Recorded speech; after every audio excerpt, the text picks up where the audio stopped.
from the National News Studio, Sri Lanka.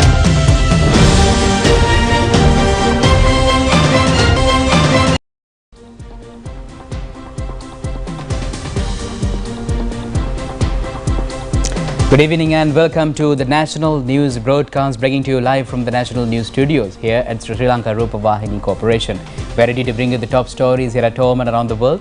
I'm Sharitha Binapurarachi. And I'm Fatima Chandra. Here are your top stories for tonight.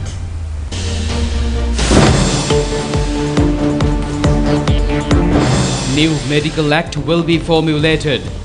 Additional grants of 30 billion rupees to purchase medical supplies. The central bank says that Sri Lankan rupee is the only valid monetary unit for local transactions. The irrigation department says that water required for the Yala season can be managed despite the existing dry weather. The second coconut triangle will be set up in the north. Treatment for injured elephant Agbo continues. Donald Trump was indicted.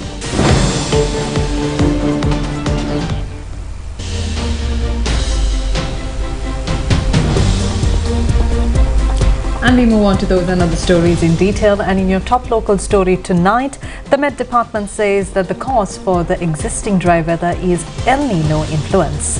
The irrigation department says that, however, despite the drought situation, sufficient amount of water can be released to the cultivating lands during the Yala season. About 65,000 acres of cultivated paddy lands in the Udawalawa agriculture zone is under risk of drying up due to the existing dry weather condition. Although the Ministry of Agriculture has planned to obtain 27 million cubic meters of water per day for a period of 10 days from the Samanalawa reservoir to the Udawalawa reservoir. The reason for this is the water level of the Samanalawa reservoir has drastically receded at present. The Minister of Agriculture says that a part of the water from 11 irrigational tanks of the Monaragala district to be diverted to the Udawalawa reservoir through the valley or Anicut. According to the Udawalawa reservoir is provided with 1,200 acre feet per day at present. If sufficient water is not received, the paddy cultivations in the area would experience a loss of 17 billion rupees. The loss incurred in the other cultivations, including banana, would be amounting to 30 billion rupees. Water required to the cultivation of the Yala season in the rest of the areas. Director of Water Management of the Irrigation Department, Sudarshani Vidanapathirana, said that harvesting of the Yala season has started in some areas. However, the last installment of water is released at present in several areas. The Irrigation Department is able to manage the remaining amount of water in the tanks and reservoirs to be issued to the cultivations.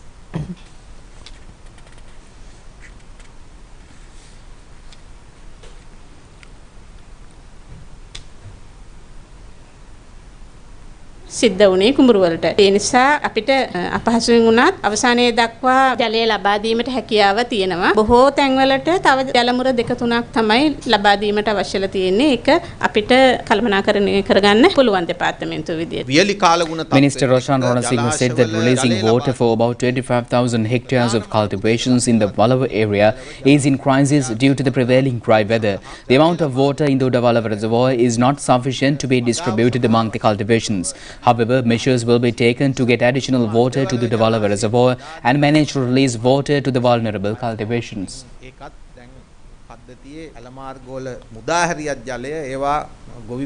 කරහ යන වේගය බොහොම අඩාල වෙලා තියෙනවා. මොකද හේතුව පීඩන තත්වය අඩු නිසා. ඒ වගේම තමයි සමන්ලවැව ජලාශයේ ජලය ලබා ගැනීම අපි ඉල්ලීම් කළා.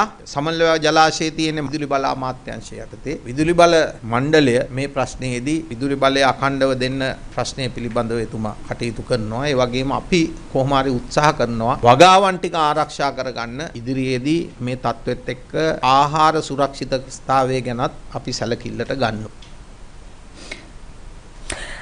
Director of the Met Department, Shiromani Javardhana, said that the country can't expect a considerable amount of rain during the upcoming weeks due to the El Nino condition.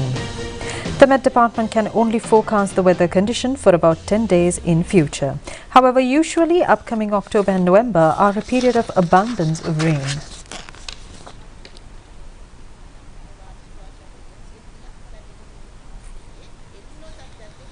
However, the resident engineer of the Castle Brave Reservoir says that water level of the reservoir is now about at 78% due to the heavy rains experienced in the western slopes of the central hills during the past period. Castle Brave Reservoir releases water to the Vimala Surendra, Lakshapana, Niv Lakshapana and Polpitia hydropower stations to generate electricity. Thereafter, the water is released to the Kalani River. President Ranil Wickremesinghe led a follow-up meeting at the Presidential Secretariat to bolster the nation's healthcare system. He directed the formulation of a new medical act within 6 months with the aim of addressing shortcomings in the present medical ordinance and thereby provide better healthcare and protect citizens' well-being.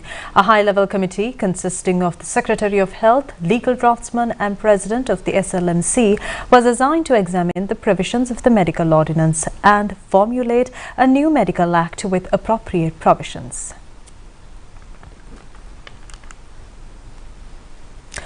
To address immediate medical needs, an additional allocation of 30 billion rupees was approved for medical supplies under the provision to Ministry of Health sufficient for the next 3 months. On President Wickremesinghe's directions to the National Medicine Regulatory Authority to expedite the approval process for FDA-approved drugs and reference drugs from other countries that collaborated with the Health Ministry, the NMRA sought to obtain cabinet approval to make the necessary amendments to the NMRA Act that will ensure fast access to critical medication. The meeting resolved the issue of staff shortage at the NMRA. The President called for a detailed report to strengthen the role of the National Medicine Regulatory Authority in regulating medical products and ensuring public health safety. Efforts to improve medicine distribution and inventory management were discussed with the President, emphasizing the need for a web-based system to provide real-time information on available medicine and their distribution among hospitals with immediate effect, as discussed during the meeting 2 weeks ago. A 5-member committee led by Mr. A.K. Senaviratna, Deputy Secretary to the Treasury, was appointed among other tasks to devise a simple and transparent scheme for the procurement of quality drugs and medical devices. The Ministry of Health requested the Department of Management Services to amend the service minute to align nurse recruitment qualifications with current healthcare requirements. The President urged health officials to consider recruiting and training individuals with arts and commerce stream qualifications as nurses. Additionally, the President instructed the Health Ministry and NMRA to draft a proposal for establishing WHO standard benchmark level 4 to assess the quality, safety and efficacy of medical products. The Chief of Presidential Staff and Senior Advisor on National Security to the President, Mr. Sagar Ratnayaka, emphasized to the health officials to immediately submit a list of unusable hospital equipment and equipment or related materials or goods that will expire or be removed within 2 years. The meeting concluded with a commitment to promptly implement the proposed reforms, aiming to build a robust and accessible healthcare system for all citizens. Prime Minister Dinesh Gunawardena, Health Minister Dr. Kelly Rambakwala, Chief of Presidential Staff and Senior Advisor on National Security to the President, Mr. Sagar Ratnayaka, Secretary to the President, Mr. E.M.S.B. Ekanayaka, Secretary to the Prime Minister, Mr. Anuradha Nayaka, Secretary to the Ministry of Health, Mr. S. Janakasri Chandragupta, Director General of Health Services, Ministry of Health, Dr. Asela Gunawardena, health officials and finance ministry officials attended the meeting. The Central Bank of Sri Lanka wishes to clarify certain misrepresentations of facts currently circulating in the public domain on Indian rupee. The central bank from time to time authorizes selected foreign currencies as designated foreign currencies with a view to facilitating international trade and cross-border banking transactions. Commencing May 1979, Central Bank has occasionally recognized designated foreign currencies. Currently, following 16 currencies have been authorized as designated foreign currencies under the provisions of the Banking Act and the Foreign Exchange Act, with the latest inclusion being the Indian rupee in August last year. Authorizing Indian rupee as a designated foreign currency would bring many advantages to Sri Lanka, including the facilitation of smooth banking transactions relating to Indian rupee, especially for the small-scale traders, encouraging encouraging traders to use banking channels for trade transactions over informal channels, reducing additional transaction cost associated with the dual conversion of Indian rupee into American dollars and thereafter into Sri Lankan rupee and vice versa. Moreover, since India remains a large source country for tourism in Sri Lanka, authorizing Indian rupee as a designated foreign currency for banking transactions would add more convenience to Indian tourists. The authorization of Indian rupee as a designated currency does not make Indian rupee a legal tender in Sri Lanka for domestic payments or settlements. Any transaction executed between or among residents in Sri Lanka shall be in Sri Lankan rupee, being the legal tender in Sri Lanka. Accordingly, Central Bank requests the public not to be misled by the misrepresentation of facts circulating in the public domain on Indian rupee. Minister Ramesh Pathirana says that the measures are ready to start the second coconut triangle in the northern province in line with the International Coconut Day. The minister stated this at a press briefing held at the President's Media Centre today with regards to the review of the progress of the Ministry of Plantations Industries during the past year. Minister Ramesh Pathirana said that the government will take measures to set up the President's concept of the second coconut triangle in the northern province on the 2nd of September this year in line with the International Coconut Day. It will be established covering the Mana, Mulathiu and Kokilai. The program will be launched from Jaffna in order to promote coconut cultivation in the north. The government also expects this coconut triangle in the north to contribute considerably to the coconut production in the country. Synopic Energy Lanka Private Limited announced that the arrival of its first 2 consignments of fuel at the Colombo port yesterday. The consignments were shipped by Sichuangolu and Changhang Coal 2 and consisted of around 42,000 metric tons of petroleum products. These products included petrol 92 octane, petrol 95 octane, auto diesel and super diesel. Synopic has made special note that the arrival of this historic first consignment will underscore its commitment towards a stable fuel supply in the country.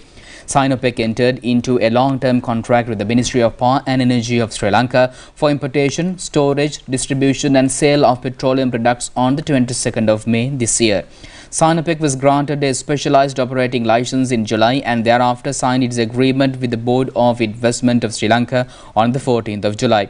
The arrival of its first consignment marks another significant milestone is the partnership.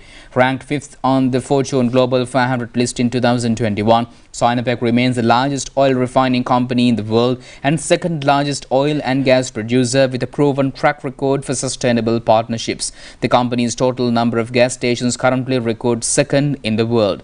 Amidst the successful arrival of its first consignments, preparations are already underway towards the establishment of 150 fully operational and franchised filling stations across the island.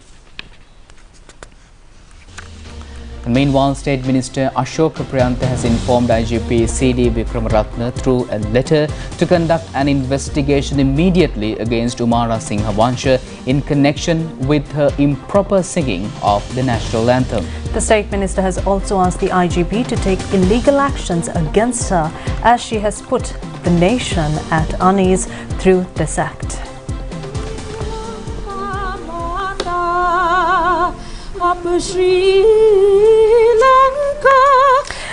The State Minister has also stated that the Ministry of Home Affairs has never given approval to change the accepted singing tone of the national anthem. The Ministry of Home Affairs is responsible for any matter relating to the national anthem of the Democratic Socialist Republic of Sri Lanka. State Minister Ashok Priyantha said that he has informed the IGP and the CID to conduct a proper investigation into this incident. It is stated in the Constitution itself how to sing the national anthem. Creating any changes in this process will lead to violation of the Constitution. Therefore, the IGP has been instructed to take necessary legal actions against culprits if there is any violation which would occur. One more train is to be added to the service from Colombo to Sithamaka Botanical Gardens. Minister Dr. Bandalu Gunawardena says that the Sithamaka Odyssey train will be operational from the next Saturday. At a ceremony held in the Sitawaka Botanical Gardens auditorium yesterday, the minister said aim of this special service is to provide opportunity for urban residents in Colombo city and suburbs to stay a low-cost weekend in Sitawaka area. Local and foreign tourists are able to travel from Colombo to Wagga railway station by this train. From there, bus services are available to visit the Labugama and Kalatuava Reservoir, Sitawaka Botanical Garden and many other attractive destinations in the Sitawaka area. A Sitawaka Odyssey train is operational on Sundays at present. However, as the demand for this service is high, the new train will be added to the service on Saturdays as well. The injured wild tusker Agbo has been receiving treatment for about 2 months. The national television made an inquiry to the present health condition of the tusker Agbo. The wildlife officials are still giving treatment to the elephant, detaining the animal in a place at Tirappane in Anuradhapura. Wildlife officials and veterinary surgeons are striving around the clock to treat the tusker. The animal is continuously fed with required food. The treatment process for the tusker was started on the 12th of June this year. However, it is noted that still pus is discharging from the wounds of the elephant. It is obvious that the elephant cannot walk properly. Veterinary surgeons are of the opinion that bones of the injured leg have fractured. In an inquiry made by us, veterinary unit of the wildlife department said that they have focused attention over this matter and instructions will be received from foreign countries to further carry out treatment.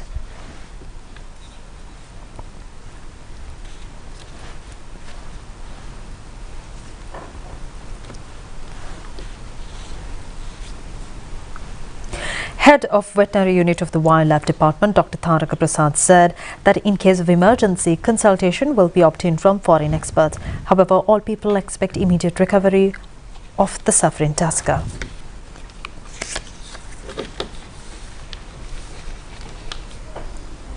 Minister of Foreign Affairs President's Council Ali Sabri says that the President is committed to implement all powers mentioned in the 13th Amendment except the police powers. The minister told that media that matter should be lengthily discussed in Parliament, focusing attention not only for a single community but for the outcome subjected to the entire nation.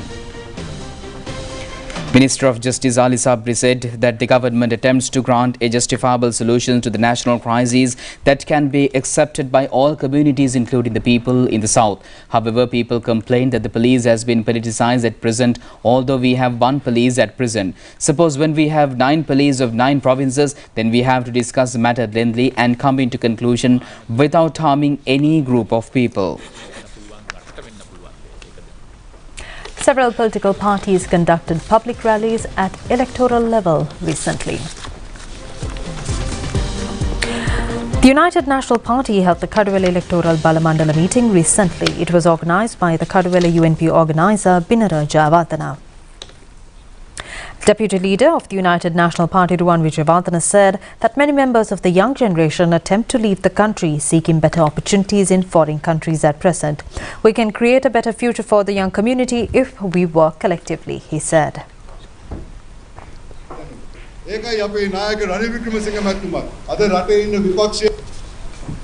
The National People's Power conducted its Passar electoral meeting yesterday under the patronage of General Secretary of JVP Tilvin Silva. General Secretary of JVP Tilvin Silva said that the National People's Power is now ready to face the challenge of rebuilding the bankrupted country.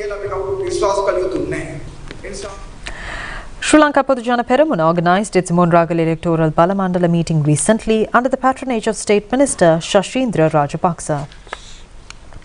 State Minister Indicted Anuruddha said that the National People's Power spends a huge amount of money for their propaganda activities.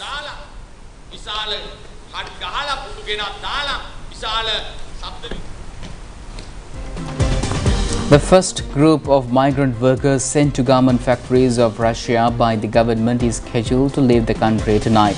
The team is included with 59 migrant workers. They have been selected by the Sri Lanka Foreign Employment Agency up under the purview of Sri Lanka Bureau of Foreign Employment. They will have job opportunities at 2 apparel factories in Russia. They were provided with air tickets to the Sri Lanka Foreign Employment Agency this morning. Manager of the Sri Lanka Foreign Employment Agency, Kalani Gabagia, said that Sri Lanka Foreign Employment Agency is the only government body that finds foreign employment opportunities for Sri Lankan workers. The agency has sent about 424 Sri Lankans to foreign employment so far this year. Local milk production companies say that the local liquid milk production has shown a 30% growth in comparison to the amount last year.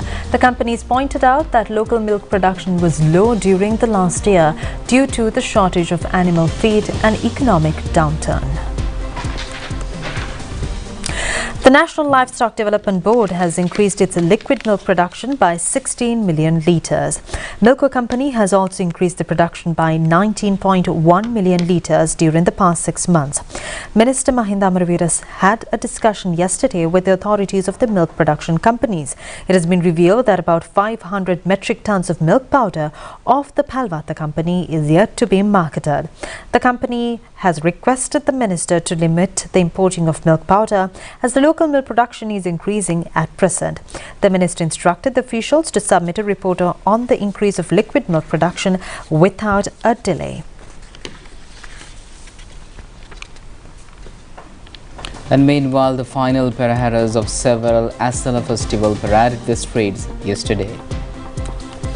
Final parahara of the historic Sri Vishnu Devalaya in Deviduvara paraded the streets last night. It was held this year for the 766th occasion. Tusker Sinhagiri of Sri Dalada Maligava carried the sacred casket, while the Tusker Gajaba of Yakkala carried the divine jewellery. Final Randoli Maha Perahara of the historic Sabragamuwa Maha Saman Devalaya paraded the streets last night for the 798th occasion. Kandula Tusker of the Kalani Raja Mahavihare carried the sacred casket.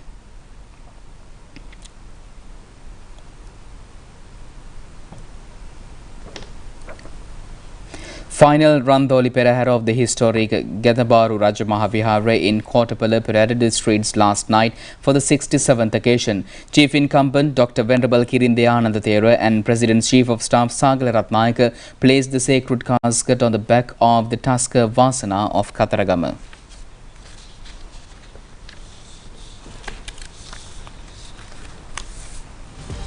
Remains of late actor Lal Sarathkumara is now lying at a private funeral parlour in Talahena, Koswatha. Final rites is scheduled to be conducted at the Handala General Cemetery in Vattala on Friday. Veteran dubbing artist Lal Sarathkumara had contributed his service to the television dubbing in Sri Lanka since its inception.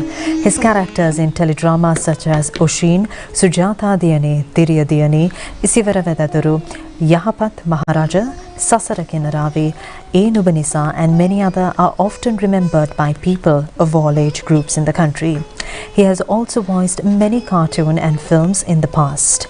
He started his artistic career from the Sri Lanka Broadcasting Corporation. He was popular among people as a drama artist, actor, an announcer, and as a veteran in many other fields. He was 69 years at the time of his demise. His remains will be taken to his residence at Handala in Vattala tomorrow.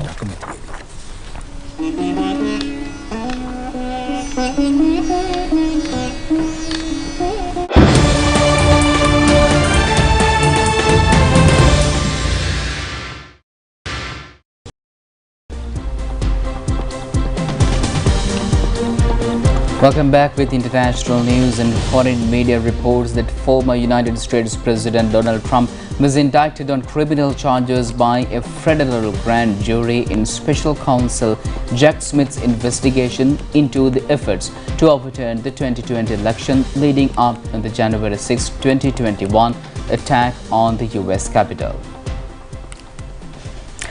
Special counsel Jack Smith unveiled his case alleging that former President Donald Trump broke several laws in his attempts to overturn the 2020 election, with a grand jury indictment returned yesterday that illustrated the depth and breadth of the federal criminal investigation. Prosecutors said in the new charging documents that Trump was determined to remain in power after losing the 2020 election, and that he and 6 unindicted co-conspirators orchestrated a plot to overturn the results on and leading up to the 6th January 2021 issues. The former president was charged with conspiracy to defraud the United States, conspiracy to obstruct an official proceeding, obstruction of an attempt to obstruct an official proceeding, and conspiracy against rights.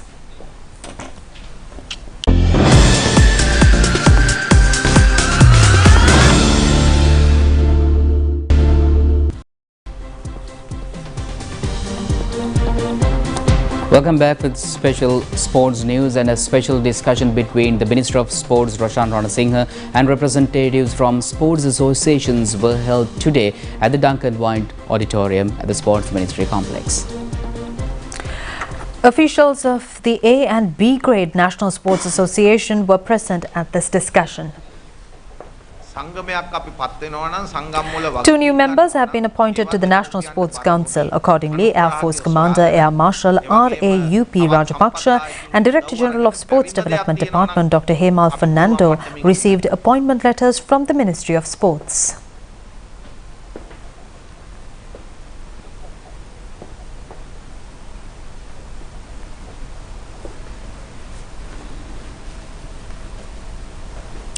Galle team recorded 83 runs victory against the Kandy team of the Lanka Premier League cricket match played yesterday. The match was played at R. Premadasa grounds. Batting first, Galle Titans scored 180 runs for the loss of 5 wickets. Tim Seyfried scored 74 runs, chasing a victory target of 181 runs. Beloved Kandy team could only score 97 runs. The Galle Titans have won the both matches played so far.